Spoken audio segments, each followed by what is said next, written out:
We're so excited to welcome Mr. Fred Barnes.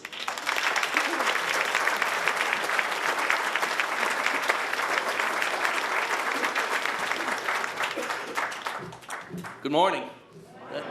Thanks for having me. I was there at that Nashua event with Ronald Reagan. It was remarkable. I can remember it vividly. As a matter of fact, last year when I was here at this event, I talked about it a little bit from the audience. You never know. You probably wonder why I'm speaking first. And it all goes, I've known Jennifer Horn now for about 20 years, back when she had the radio show here in Nashua. She used to call me in Washington, and I'd go on her show. It was a lot of fun. We've been friends ever since then, and she made me this offer. She said, Fred, you can speak one of two places. You can speak in the afternoon after Chris Christie and just before Jeb Bush, or you can speak now. And here I am. Jennifer, if you're still looking for somebody for that afternoon spot, I recommend my colleague at the Weekly Standard, Steve Hayes. Don't tell him I said that. I'm going to be pretty short. You know, John F. Kennedy is sort of my idea of a guy who knew how to give a stump speech, or a speech of the right length, and his were always 10 to 12 minutes. I just finished a book about Jack Kemp with my friend Mort Kondracki. Jack Kemp's stump speech was 3 or 4 times that length. And he'd make the same points over and over again. I mean, repetition does work in politics. I'm really just going to talk about 2 things this morning, very quickly. Try to answer 2 questions. One is, why has this presidential campaign started so early? And 2, why is it the most important, at least in my mind, since 1980 when Ronald Reagan was elected president? Let me start with why there's a much bigger crowd here today than there was a year ago. When I was here, it's because this campaign has started so early. It's so interesting. I have no complaint about that, obviously. And the reason is very, very, very simple. It is sort of a field of dreams phenomenon. And instead of building a baseball field, the press, immediately after the midterm election in November, the press started covering presidential candidates, people not who'd announced, but people who were talking about being pro-on. You don't want to read it, but you can see how the minutia that the press has already gone to about the candidates. Amazing. And the intensity of it is really extraordinary. It's just never happened this way before. Remember, as a matter of fact, John Kennedy announced for president in January of the election year, January 1960. Bill Clinton announced in '92 in September, before the election year in 1992. And now, well, we know what happens now. It's completely different. I like it, but it is new. The second question is, why is this election so important? And the reason is, there will be so much on the next president's table, particularly if you're a Republican. If you're a Democrat, you're largely going to just try to be defensive and hold on to President Obama's policies, and raise Social Security benefits and fool around with the wages and so on, and raise the minimum wage and so on, things that will probably not happen. Because there'll still be a Republican House, I feel certain, and the Senate, I think, has a better chance of still being a Republican Senate, a better chance than not. So why is it so important for a Republican president? Because there's so many things to do that are huge. The first one is, of course, how deftly are you going to undo Obama's policies?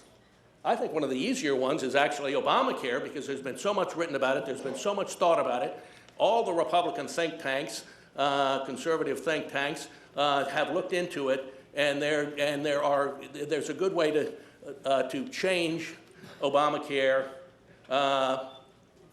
if not repeal it, in a way that will not drive the country crazy. Remember, one of the problems for Obama was he sought no compromise with Republicans, gave them nothing on Obamacare. No Republican voted for it, and as an entitlement, which entitlements are usually bipartisan, almost always bipartisan, this one wasn't, and it's been controversial and unpopular ever since. You don't want to repeat that.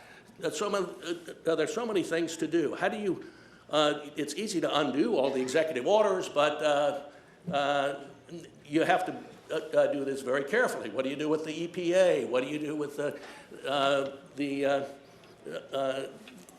any other agency? There are just so many of them that really need to be handled, and it's hard. It's very difficult to do. Then, just as an example, the Supreme Court.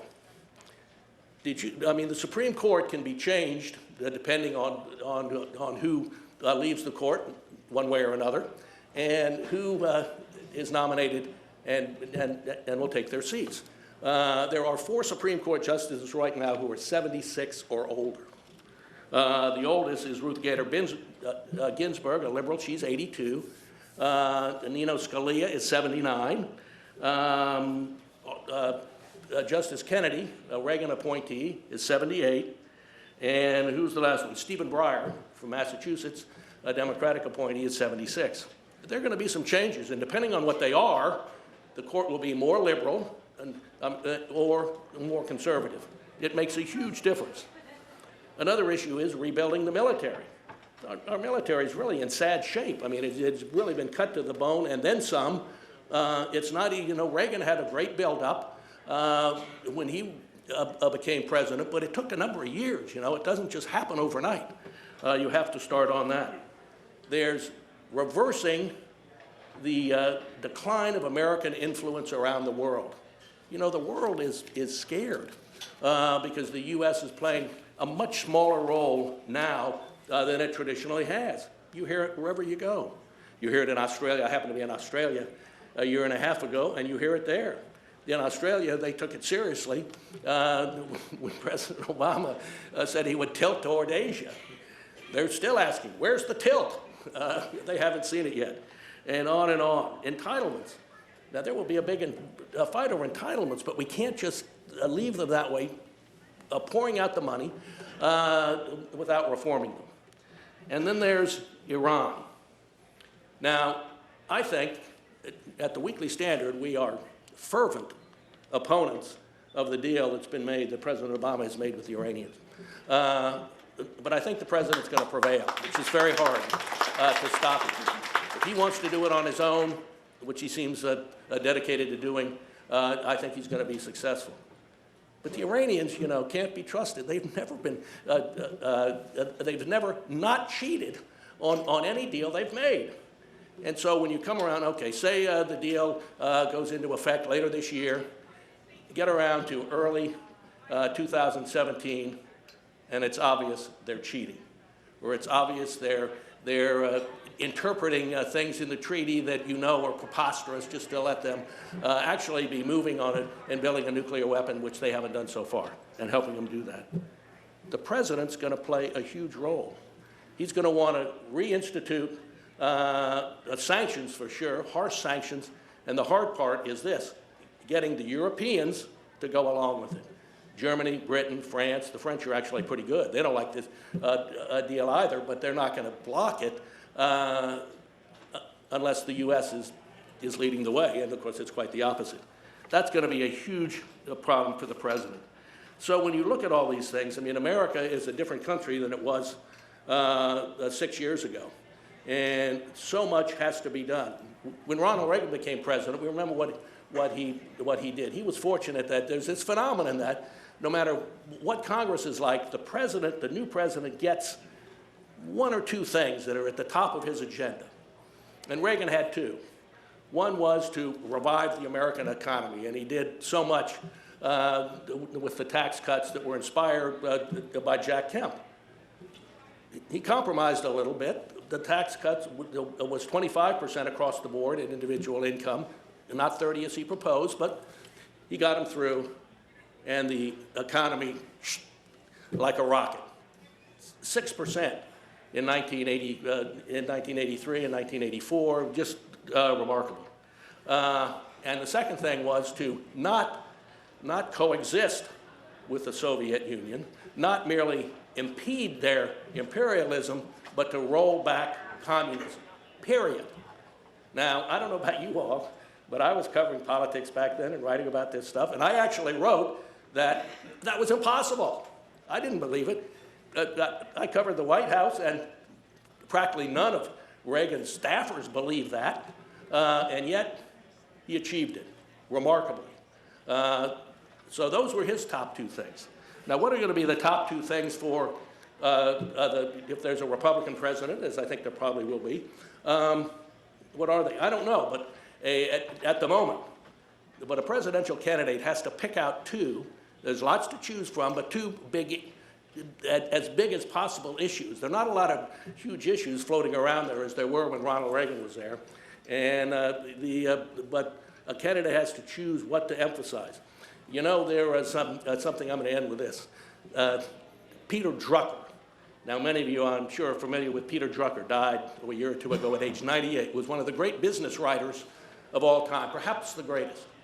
And he had a distinction he would make between activity and results.